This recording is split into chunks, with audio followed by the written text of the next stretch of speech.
بہلول کا نام آپ نے سنا ہوگا، یہ مشہور مجاذیب میں سے یہ مجذوب گزرا ہے۔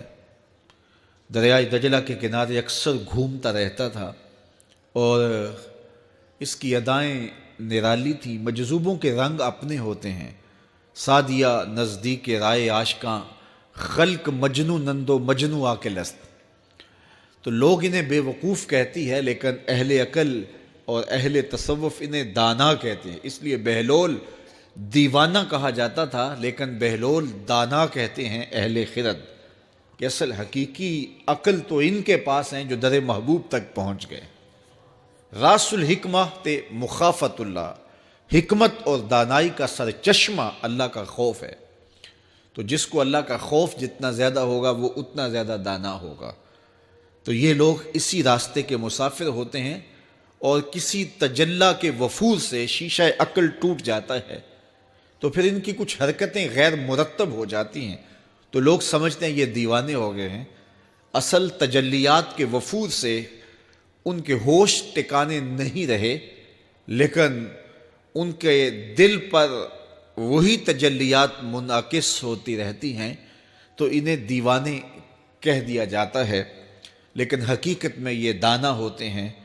ان کے اندر کی دنیا مرتب ہوتی ہے، لیکن باہر کی دنیا غیر مرتب ہوتی ہے۔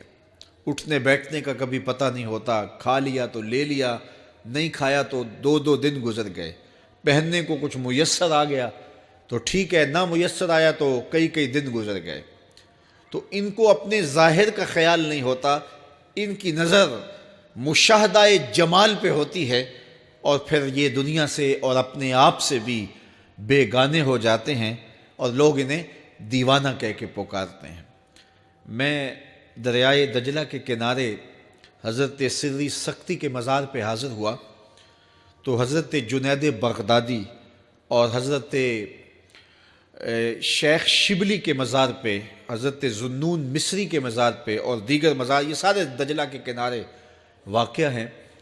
تو وہاں بچے کھیل رہے تھے، تو ہم نے ان بچوں سے پوچھا کہ یہاں کوئی اور مزار بھی ہے؟ تو انہوں نے اشارہ کر کے بتایا کہ آپ اس سمت جائیں تو آگے بہلول دانا کا مزار ہے۔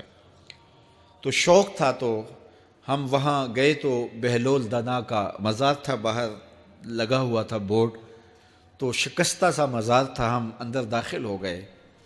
تو میں نے بہلول دانا کی قبر دیکھی کہ اس کی قبر کے اوپر جو غلاف پڑا ہوا تھا وہ بھی آدھا تھا اور پھٹا ہوا تھا۔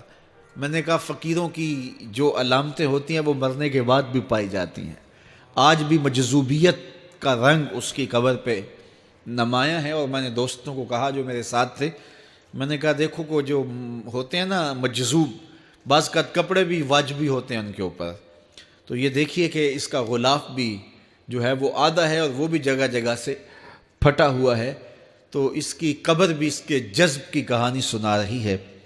تو یہ دریائے دجلہ کے کنارے گھومتا تھا اور لوگ اس سے ملتے تو جو اس کی زبان سے نکلتا وہ پورا ہو جاتا۔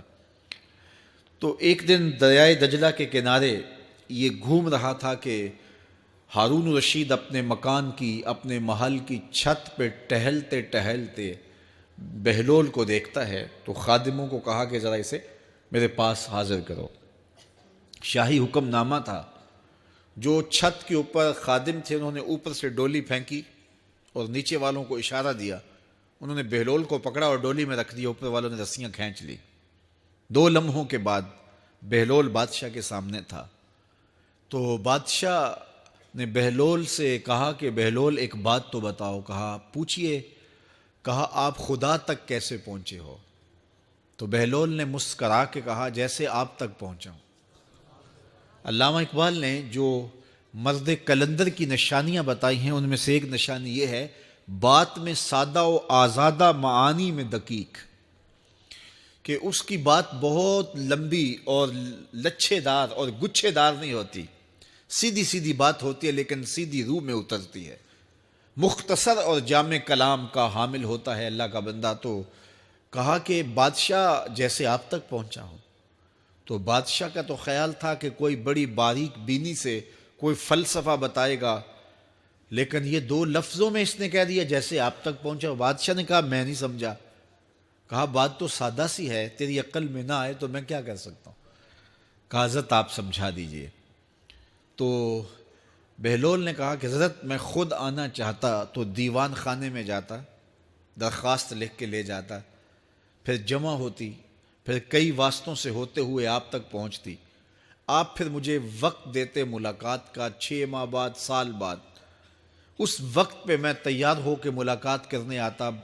آپ کے کوئی شاہی مہمان آ جاتے تو پھر ملاقات منسوخ ہو جاتی. پھر بھی آپ کی مرضی, ملاقات ہوتی نہ ہوتی. میں چاہتا تو مہینے سال لگ جاتے, لیکن ملاقات پھر بھی آپ کی مرضی پہ.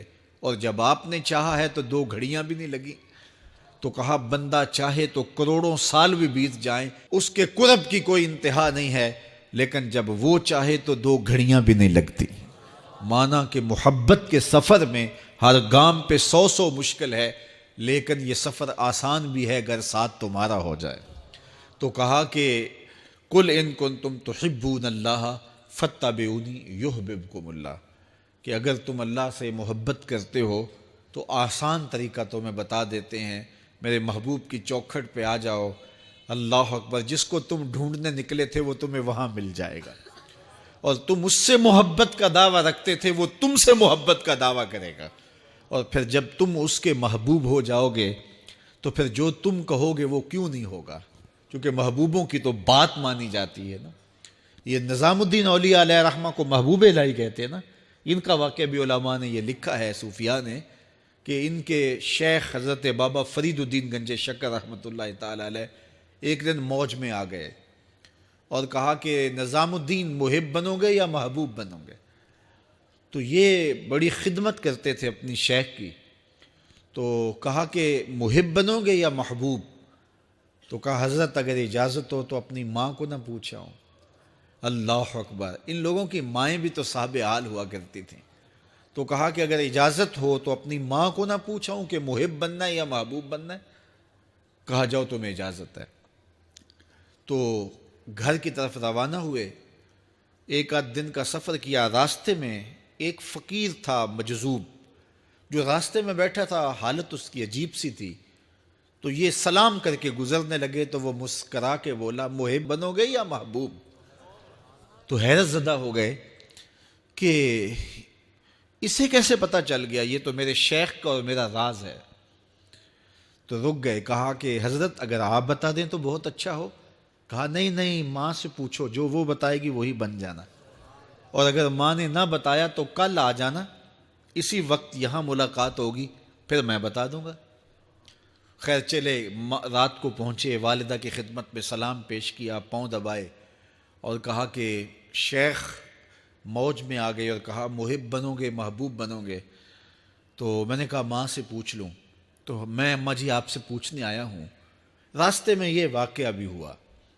تو ماں نے کہا کہ بیٹے تم صبح ناشتہ کر کے پلٹ جانا, اور وہ جو راستے میں تیرے دل کی بات بوجھ گیا وہ کوئی صاحب حال تھا, وہ تمہیں صحیح بتا سکے گا کہ محب بننا کہ محبوب بننا. خیر یہ صبح ناشتہ کر کے ماں کے پاؤں پکڑے, اجازت طلب کی اور واپس نکلے. اور وہاں جا کے دیکھا تو کوئی فقیر نہیں ہے. بڑے حیرت زدہ ہوئے, دائیں بائیں سے پوچھا کہ یہاں کل ایک بابا بیٹھا تھا. کہا وہ تو کل کا ہی فوت ہو گیا. تو کہا اس کی قبر کہاں ہے. کہا قبر کس نے بنانی تھی اس کی, وہ گندگی کے ڈھیر پہ لوگوں نے پھینک دیا. دل میں بڑے حیرت زدہ ہوئے, اتنا با کمال تھا, لیکن اپنی حالت یہ. خیر وہاں چلے گئے اور جا کے کھڑے ہو کے پوچھنے لگے بندہ خدا دل کی باتیں بوجھتا تھا اور میرے ساتھ وعدہ کیا تھا کہ اگر ماں نے نہ بتایا تو کل آنا, اور اپنا پتہ ہی نہیں تھا کہ کیا ہونے والا ہے. یہ بات کہی تو بابا اٹھ کے بیٹھ گیا. عرش فرش تے بانگا ملیاں تے مکے پہ گیا شور, بلے شاہ سا مرنا ناہی تے گور پیا کوئی ہور. ہاں اٹھ کے بیٹھ گیا اور کہا کہ نظام الدین محبوب بننا محب نہ بننا. محبوں کا یہ حال ہوتا ہے, نہ کفن ملتا ہے نہ دفن ملتا ہے. محبوب بنو گے تمہاری قبر پہ بھی میلے لگیں گے. فاتبعونی یحببکم اللہ, اگر حضور کی اطاعت کرو گے, حضور کی فرما برداری کرو گے تو تم محبوب بن جاؤ گے. تو حضور کی محبت خدا کی محبوبیت کا ذریعہ ہے. اس لیے ہمیں حضور کا پیار اپنی روحوں میں موجزن کرنا ہے، حضور کی محبت اپنی روحوں میں اتارنی ہے، اور محبت اپنے تمام تر تقاضوں کے ساتھ جب روح پذیر ہوگی تو پھر ہمارا انداز زندگی بھی سنور جائے گا، ہماری آخرت بھی سنور جائے گی۔ محبت کے من جملہ تقاضوں میں سے سب سے بڑا تقاضا محبوب کی اطاعت ہے، کہ بندہ جس سے پیار کرتا ہے اس کی بات مانتا ہے۔ یہ ہے دعوی محبت کا ثبوت، اس کی دلیل۔ اور حضور کے صحابہ کی زندگیاں دیکھیے کہ انہوں نے حضور